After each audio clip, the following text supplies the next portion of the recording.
మన గౌరవనీయులైన MLA sir గారికి స్వాగతం సుస్వాగతం. బాబు కూర్చోండమ్మా.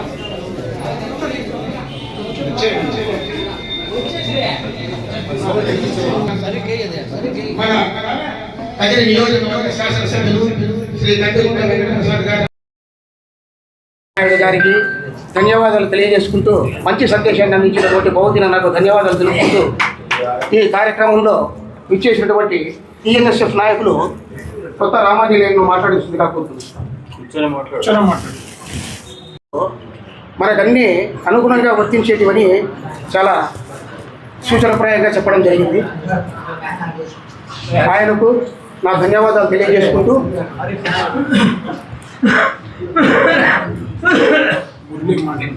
మురళి అన్నను మాట్లాడాల్సిందిగా కోరుతున్నాను. వికలాంగుల దినోత్సవానికి ఇక్కడికి వచ్చిన మన గౌరవనీయులు అయిన శాసనసభ్యులు గారు కందికుంట వెంకట ప్రసాద్ అన్న గారికి, మన రాష్ట్ర చైర్మన్ నారాయణ స్వామి గారికి, మన సీనియర్ నాయకులు బహోద్దీన్ సార్ గారికి, రాజశేఖర్ ఆచార్య గారికి, మున్సిపల్ కమిషనర్ చైర్మన్ గారికి, ఇక్కడున్న మురళీ అన్న గారికి, పత్రికా విలేకరులకు, నాతోటి వికలాంగుల సోదరులు సోదరిమణులు అందరికీ ధన్యవాదములు. అయితే మన వికలాంగులను గుర్తించింది ఎవరు? ఏ ప్రభుత్వం? టీడీపీ. ఏ ప్రభుత్వం గుర్తించిండేది? తెలుగుదేశం పార్టీ గుర్తించింది. మన వికలాంగులకు హక్కులు కల్పించిండేది ఎవరు? తెలుగుదేశం పార్టీ. ఈ పొద్దు మనకు 2-3 వేల రూపాయల పింఛన్తో గడిచిన సంసారాలు కొట్టుమిట్టాడుతున్న సమయంలో ఇప్పుడు చంద్రబాబు నాయుడు గారు ఎంత పెంచినాడు? 6,000 రూపాయలు అందిస్తున్నాడు. అంటే కొడుకులు కోడళ్ళ పైన కూడా ఆధారపడకుండా సుఖంగా భార్యాభర్తలు జీవించుకున్న దానికి ఆస్కారం కల్పించినారు. నిత్యము వికలాంగుల కోసం పాటుపడే చంద్రబాబు నాయుడికి మనమందరము రుణపడి ఉంటామని సభామూలకంగా చెప్తున్నాను. మనకు మానవత్వము మంచి అనేది ఉంటే ఒక టీడీపీకి తప్ప వేరే పార్టీకి ఓటేయడానికి పోకూడదు. పోయినా వాళ్లకు బుద్ధి లేని వాళ్ళు అయిపోతారు. కాబట్టి ఈ అవకాశం ఇచ్చిన వికలాంగులకి, ఇక్కడికి వచ్చిన పెద్దలందరికీ ధన్యవాదములు తెలుపుతూ ఇంతటితో ముగిస్తున్నాను. మొదటి నుంచి అండదండగానే నిలిచింది.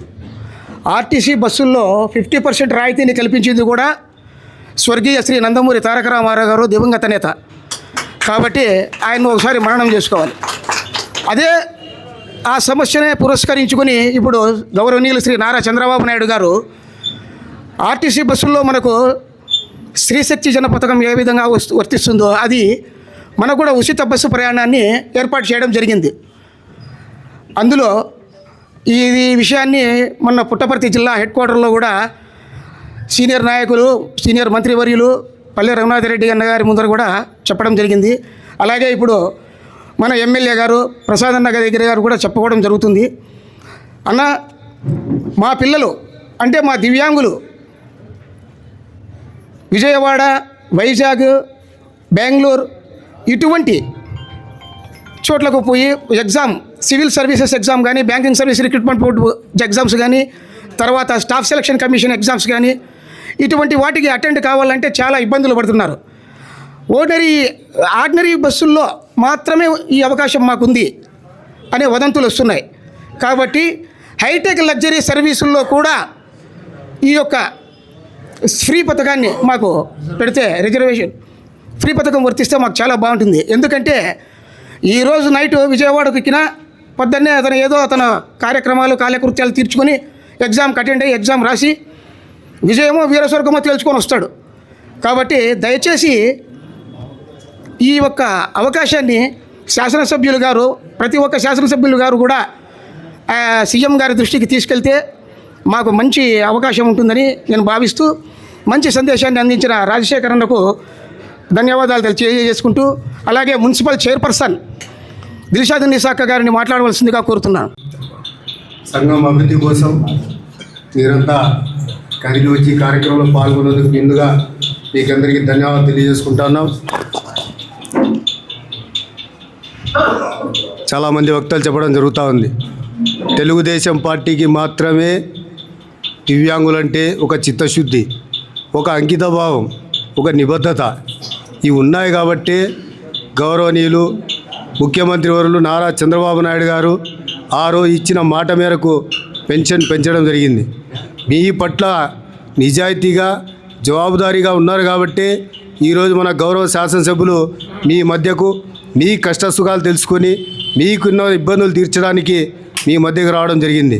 మేము కూడా ఒకటే కోరుతా ఉన్నాం, సభ్య సమాజంలో మానవీయ జీవితంలో పూర్తి స్థాయిలో తెలుగుదేశం పార్టీగా మా నాయకులతో పాటు మేము కూడా అండదండగా ఉంటామని తెలియజేసుకుంటూ ఈ అవకాశం ఇచ్చిన మీ అందరికీ ధన్యవాదాలు తెలియజేసుకుంటూ సెలవు తీసుకుంటున్నాను. జై హింద్, జై తెలుగుదేశం, జై కందికుంట.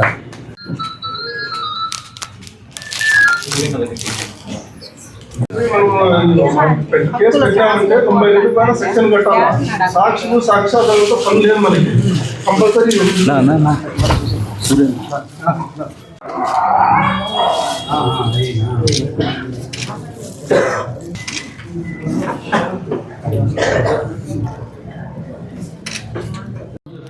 ఈ రోజున కదిరి పట్టణం నందు అంతర్జాతీయ విభిన్న ప్రతిభావంతుల దినోత్సవ వేడుకలకు ముఖ్య అతిథిగా విచ్చేసినటువంటి బడుగు బలహీన వర్గాల ఆశాజ్యోతి, మన కదిరి నియోజకవర్గంలో ఏ కష్టం వచ్చినా స్పందించే నాయకుడు, మన నియోజకవర్గ వ్యాప్తంగా ఉన్నటువంటి ప్రజలకు ఎంతోమంది వైద్యకైతేనేమి విద్యకైతేనేమి తన సొంత ఖర్చులతో ఈరోజు ఎంతోమంది బాసటగా నిలిచినటువంటి నాయకుడు. ఏదైతే యువగలం పాదయాత్ర మన అనంతపురం జిల్లాలోకి వస్తే రాష్ట్రంలోనే ఊపునిచ్చినటువంటి బడుగు బలహీన వర్గాల ఆశాజ్యోతి మన కందికుంట అన్నగారికి, అదేవిధంగా కమిషనర్ గారికి, వెంకటరమణ అన్న గారికి, చైర్పర్సన్ గారికి, బాబా ఫక్రుద్దీన్ అన్న గారికి, నాతోటి దివ్యాంగ సంఘాల నాయకులందరికీ ప్రత్యేక ధన్యవాదాలు తెలియజేస్తున్నా. దివ్యాంగ సోదరులారా, మనమంతా ఆలోచించుకోవాల్సిన బాధ్యత మనందరిపైన ఉంటుంది. గత 5 సంవత్సరంలో దివ్యాంగుల పండుగ జరిపిన రాష్ట్ర ప్రభుత్వం ఏదైనా ఉందా అని మనమంతా ఆత్మపరిశీలన చేసుకోవాల్సిన బాధ్యత ఉంటుంది. గత 5 సంవత్సరంలో ఎంతోమంది దివ్యాంగులను సమస్యలు పరిశీలించారా జగన్మోహన్ రెడ్డి ప్రభుత్వం అనేది మనమంతా ఆత్మపరిశీలన చేసుకోవాలా. గత ప్రభుత్వంలో దివ్యాంగుల సమస్యలన్నీ దృష్టిలో పెట్టుకున్నటువంటి కూటమి ప్రభుత్వం ముఖ్యమంత్రి చంద్రబాబు నాయుడు గారు డిసెంబర్ నెల 3వ తేదీన విజయవాడ నందు రాష్ట్ర వ్యాప్తంగా ఉన్నటువంటి దివ్యాంగులందరికీ పండుగ వాతావరణం చేరే విధంగా ఉంది. ఏదైతే రాష్ట్రంలో గత 5 సంవత్సరాల్లో దివ్యాంగులు విచ్ఛిన్నం చేసిన ప్రభుత్వానికి సమస్యలను దృష్టిలో పెట్టుకొని రాష్ట్రంలో ఉన్న దివ్యాంగులందరికీ 7 వరాలు ప్రకటించిన ముఖ్యమంత్రి ఎవరైనా ఉన్నారంటే మన చంద్రబాబు నాయుడు గారు అనేది ఆత్మపరిశీలన చేసుకోవాలా. ఏదైతే మన దివ్యాంగులందరికీ ఆర్టీసీ బస్సులో మహిళలతో పాటు ఉచితంగా ఇచ్చేదానికి రాష్ట్ర ప్రభుత్వం నిర్ణయం తీసుకుంది.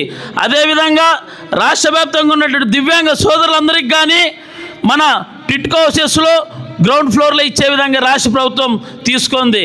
ఏదైతే ఎస్సీబీసీ లోన్స్ ఏ విధంగా ఉన్నాయో దివ్యాంగులందరికీ కానీ సబ్సిడీ రుణాలు ఇచ్చేందుకు కానీ రాష్ట్ర ప్రభుత్వం నిర్ణయం తీసుకోవడం రాష్ట్రంలో ఉన్నటువంటి దివ్యాంగ సోదరులందరికీ ఒక శుభపరిణామం తెలియజేస్తున్నాం.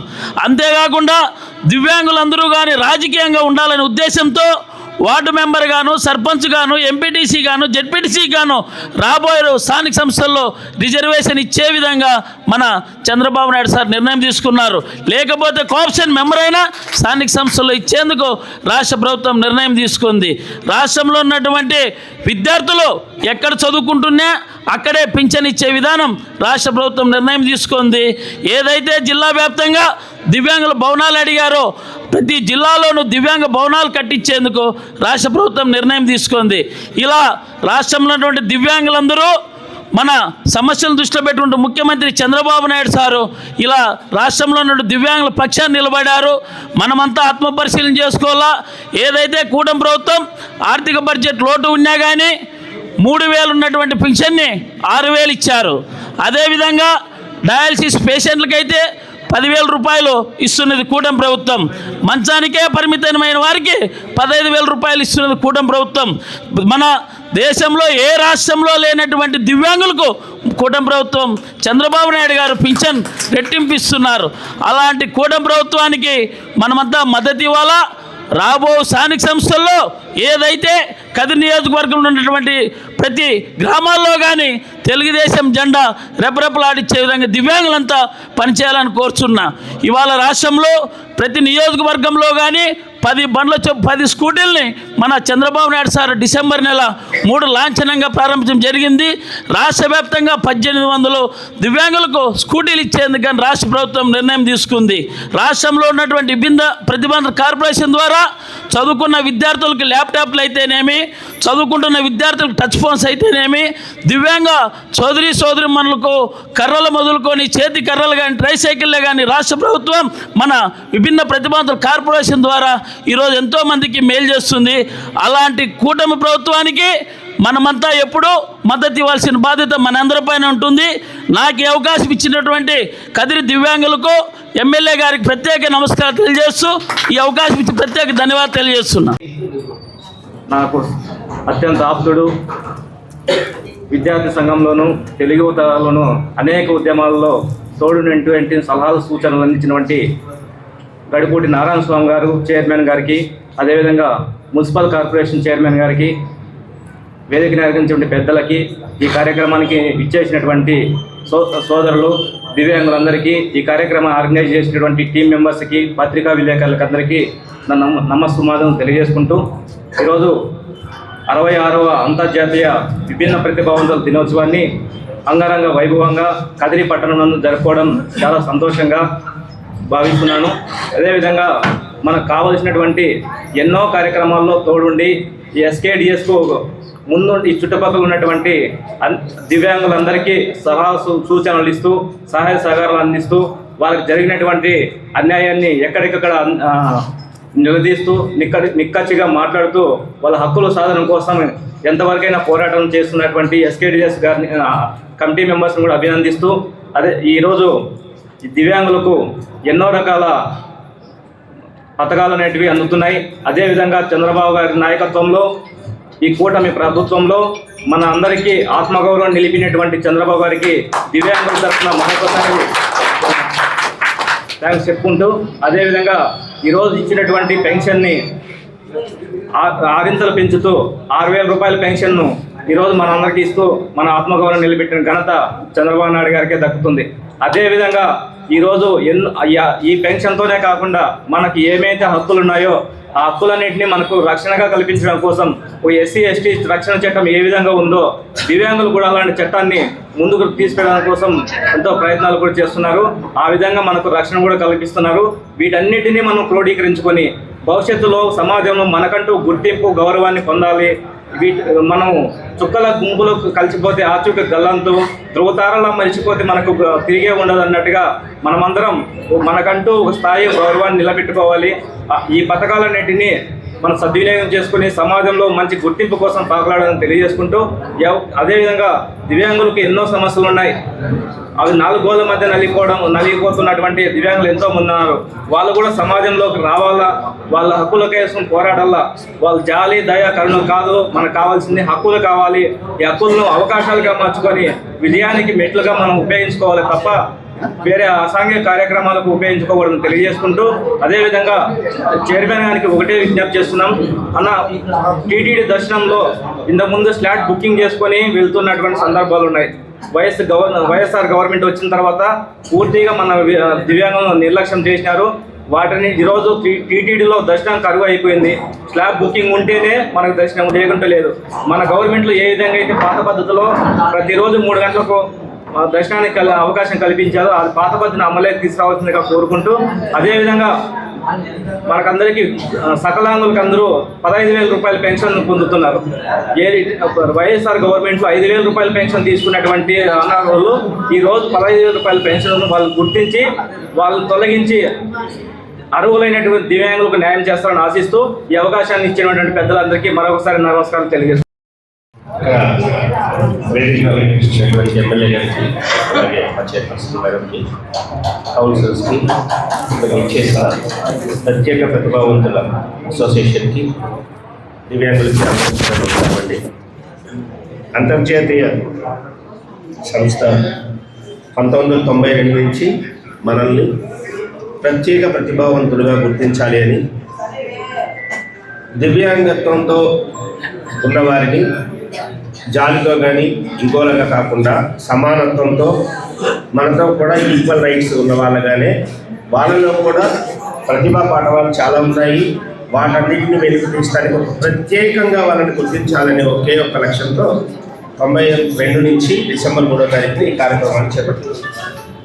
దీంట్లో ఏమంటే మనకున్న ఆ వైకల్యం అనేది ఒక పరిమితి మాత్రమే, కానీ అదే మొత్తం కాదు. జీవితంలో అదే మొత్తం కాదు, ఒక పరిమితి మాత్రమే. దాన్ని ఓవర్కమ్ చేసి సమాజంలో ఉన్న ప్రతి ఒక్కరితో సమానత్వం, వాళ్ళతో పాటు పడే పోటీతత్వం, వాళ్ళతో పాటు అంతకు మించి ఉన్న ప్రతిభా పాఠవాలు మనకే ఎక్కువ ఉంటాయి. ఈ ప్రతిభా పాఠవాలన్నింటినీ వెలికి తీయాలి అంటే ఒక వేదిక కావాలి. ఆ వేదిక ఉన్నప్పుడే వీళ్ళు ధైర్యంగా ముందుకొచ్చి సమాజ సేవలో కానీ సమాజ అభివృద్ధిలో కానీ వీళ్ళు కూడా భాగస్వామ్యం అయినప్పుడు మాత్రమే ఆ సమాజం సంపూర్ణంగా అభివృద్ధి చెందిన సమాజం అవుతుంది అనే ఒక కట్టుబాటుతో మనం సపరేట్గా కొన్ని రిజర్వేషన్స్ పెట్టుకోవడం, కొన్ని చోట్ల ప్రత్యేకమైన అనుమతులు ఇవ్వడం, కొన్ని రాయితీలు కల్పించడం, ఇవన్నీ చిన్న చూపుతో కాదు, సమానత్వం అనే దాంతో ప్రజలందరూ కూడా వాళ్ళతో సమాన బాధ్యత కలిగి ఉండాలనేది ఈరోజు ఒక లక్ష్యం. ఈరోజు మనం జరుపుకుంటున్న ఈ కార్యక్రమానికి ఒక దిశానిర్దేశం. ఇక్కడ ఉన్న వాళ్ళు చాలామంది ఎంతో మేధస్సు ఉన్నవాళ్ళు, చాలామంది IAS officers, IAS Indian engineering సర్వీస్లో ఎంతో సేవ చేస్తున్న వాళ్ళు చాలామంది ఉన్నారు. అంటే మనకున్న లోక సవరణ అనేది పరిమితి మాత్రమే అనేది నేను మరీ చెప్పదలుచుకున్నాను. ఇక్కడ ఉన్న ప్రతి ఒక్కరు ప్రత్యేకం, సమాజానికే ప్రత్యేకం.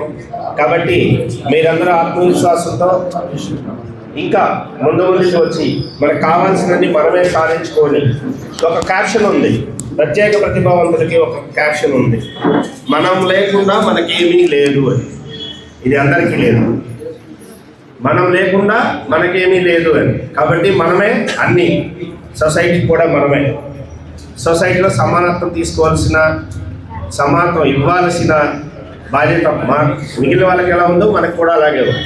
సో అన్నిటిలో కూడా ఇలాంటి సమానత్వమే మేము, మీరు అందరూ కూడా పాటిస్తూ సమాజ అభ్యున్నతికి మీ వంతు కృషికి చేస్తారని మరీ ఆశిస్తూ ఇక్కడ మాట్లాడే అవకాశం కల్పించిన అసోసియేషన్ వాళ్ళకి, ఇక్కడ వచ్చిన అందరికీ కూడా ధన్యవాదాలు తెలుపుతున్నాను.